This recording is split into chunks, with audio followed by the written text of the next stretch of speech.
bairro elitizado ali, que não tem ambiente para ficar, não, é um estádio no meio de uma vila.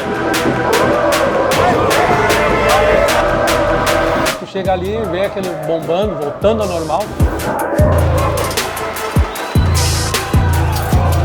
Chegar e poder voltar para casa é muito bom.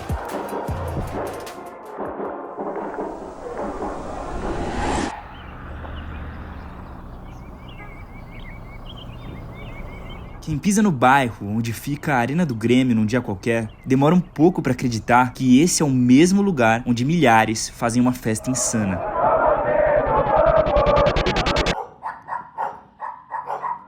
Isso porque a Vila dos Farrapos, ou o bairro do Humaitá, nem sempre foi a casa do gremista. A antiga casa ainda representa muito para quem torce pro Grêmio. E para uma geração de torcedores, a relação com o Olímpico torna a nova fase do clube ainda mais complexa. Tem um amigo que foi pular voltando, fugindo de um cachorro. Na época o segurança tinha um cachorro, daí ele caiu e quebrou a perna aqui embaixo. Quebrou!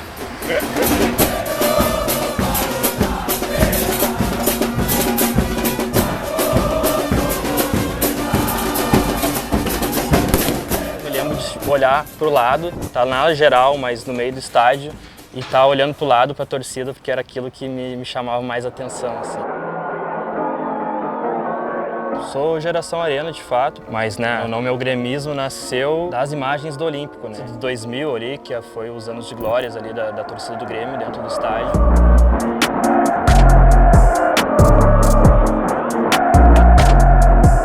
O Grêmio não nasceu na Zenha, mas a partir dos anos 50 ali, ele esteve presente aqui e ele construiu a maior parte dessa história aqui, né? O Humaitá, assim como foi a Zenha e o Olímpico foi para mim quando era criança, acredito que no futuro vai ser, para muita criança também, vai ter essa representatividade toda, assim.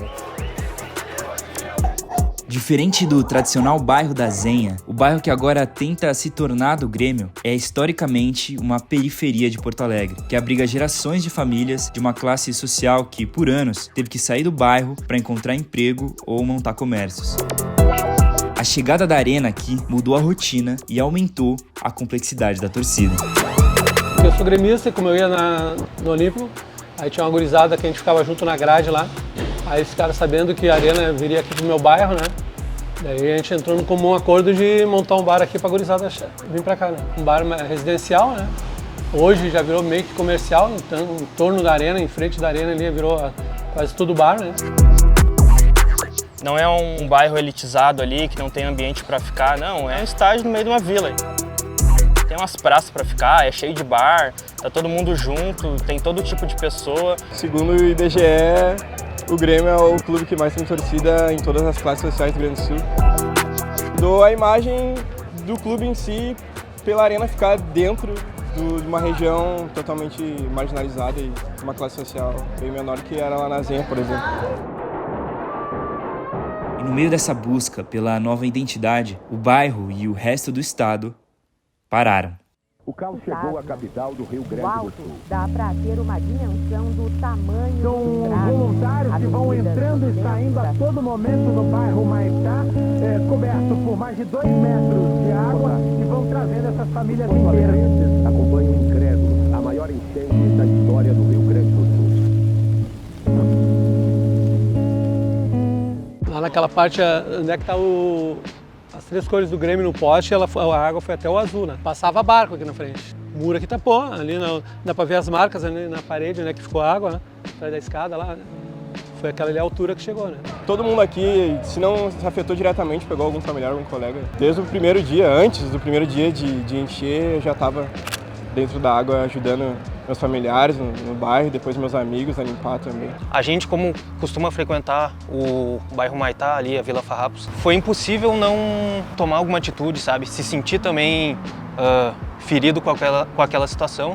Foi um bairro que teve mais de 30 mil desabrigados, sabe? Eu acho que não teve nenhum gremista assim, que não se sentiu ferido também naquele momento. Em Porto Alegre, os 2 principais estádios foram tomados pela água. Olha só como ficou a Arena do Grêmio. É praticamente impossível chegar A gente conseguiu, através de doação, esse bote, né? Ajudamos a fazer resgate de pessoas em Cachoeirinha, em Canoas e no Humaitá. No Maitá, inclusive, foi quando ele furou, porque a gente foi passar por cima de um portão de uma residência, ele acabou rasgando. Quase ninguém saiu dessas casas aqui, quase ninguém tirou carro, todo mundo se perdeu. Como a minha casa aqui em cima, subimos todo mundo, a minha filha, a minha esposa, meus cachorros. E com o passar do tempo a gente viu que a água não estava baixando, estava subindo, daí a minha filha e minha esposa saíram daqui de barco. Ontem mesmo, agora estava chovendo e tu escuta barulho de chuva e já vem na cabeça, tipo, caramba, tá chovendo. Só a água já te marca, não consigo descrever. Tipo de balcão, freezer, isso aí tá em torno de uns 10 mil. E 10 mil que tu gasta e não tem que esperar o Grêmio voltar, né?